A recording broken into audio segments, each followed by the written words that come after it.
When 95% of the households have access to water, the 5% who still need to be provided for feel they cannot wait a moment longer. Success is also the breeding ground of rising expectations.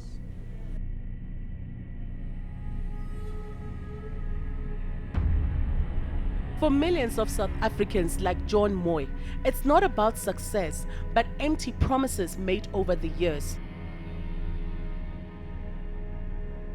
He's never had access to his own tap with running water.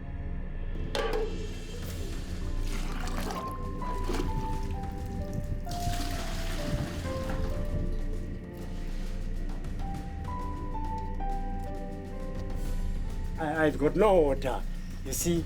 Now I'm taking this. You see, that's what I'm using. I'm taking this water. This water, I'm gonna eat this water. I'm gonna use this water now. This is the rainwater. The rainwater, it's coming from here. You see, it's the rainwater that I'm gonna use.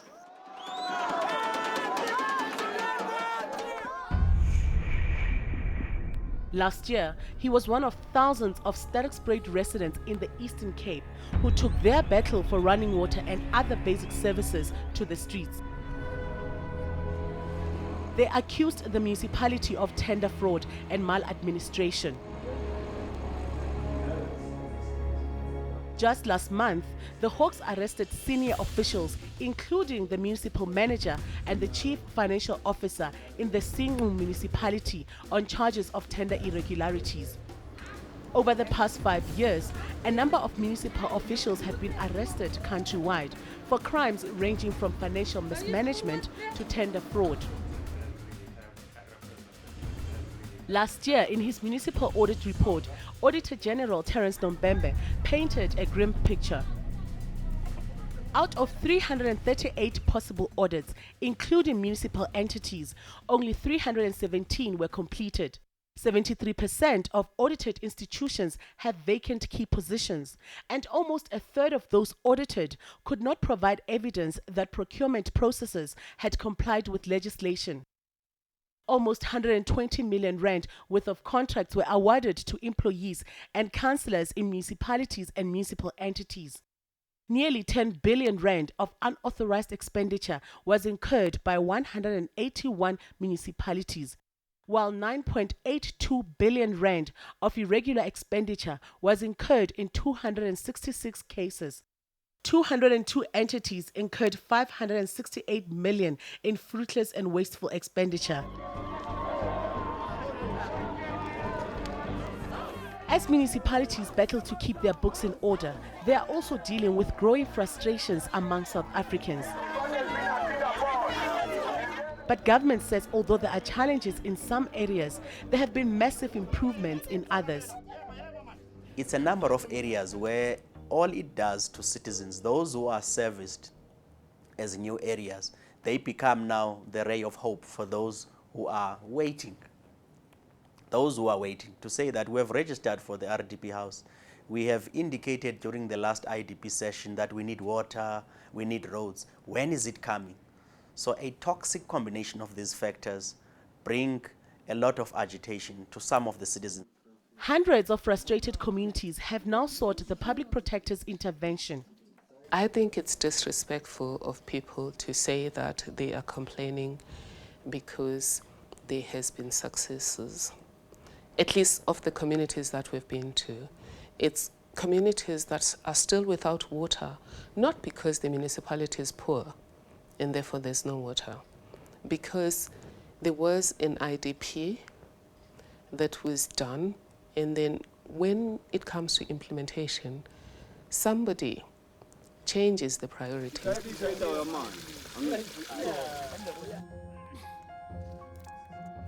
Whichever way the debate goes, in towns like Emelo in Mpumalanga, residents are angry.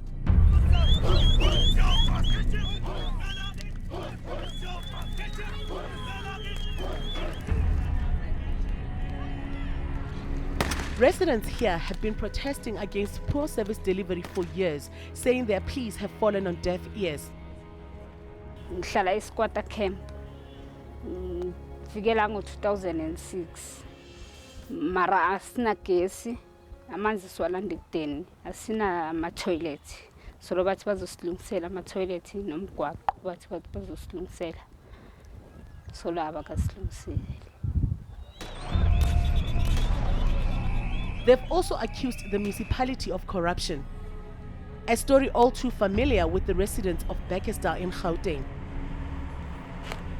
They too went on a rampage over service delivery, accusing municipal officials of corruption. Residents demanded the municipality be placed under administration. Should that demand be met by government, the Western Noria local municipality will join 15 others that are currently under administration countrywide as of March 2014. In the last 5 years, nearly 40 municipalities have been placed under administration. KwaZulu-Natal tops the list with 11 municipalities that have had to be placed under administration in the last 5 years. Northwest is next with 8. Gauteng and Limpopo are at the bottom of the list with just 1 municipality placed under administration in the 2 provinces. Northern Cape is the only province that has not had any intervention in its municipalities in the last 5 years.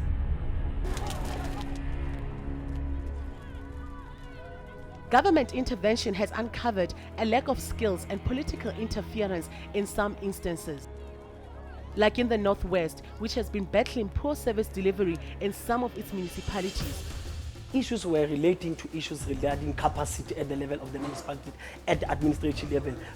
Financial problems were as a result of you got your people who have been employed does not have necessary qualifications and so forth. At the level of technical skills were not there. So those were some of the things, and they were also infighting from the level of the political. So there was no working relations amongst both. So, is there a crisis in local government? Are communities losing faith in municipalities? There's a common perception in the public discourse that local government as a whole is one big unmitigated disaster area, which I think is far from the truth. There are many municipalities that do excellent work and that I think are shining examples of good governance and service delivery. In some areas, demonstrations have resulted in improvements. In Vicksburg, where violent service delivery protests erupted in April 2011, residents said there have been improvements. This is where Andries Tatani was shot and killed by police when thousands of protesters from Mikeleng Township took to the streets over water shortages and housing. 4 years later, many residents are happy with the progress made. The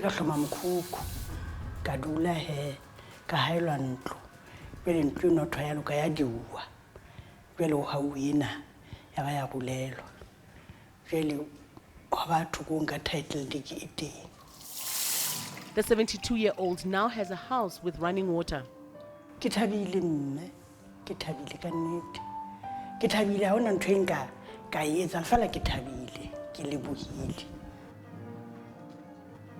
Vicksburg now has a good story to tell, but it came at a high price. With elections looming, citizens in Bekkersdal, Mutuklong, Khayelitsha, and many other townships around the country have the power to speak through their votes on May 7th. Linya Russello, Vicksburg in the Free State.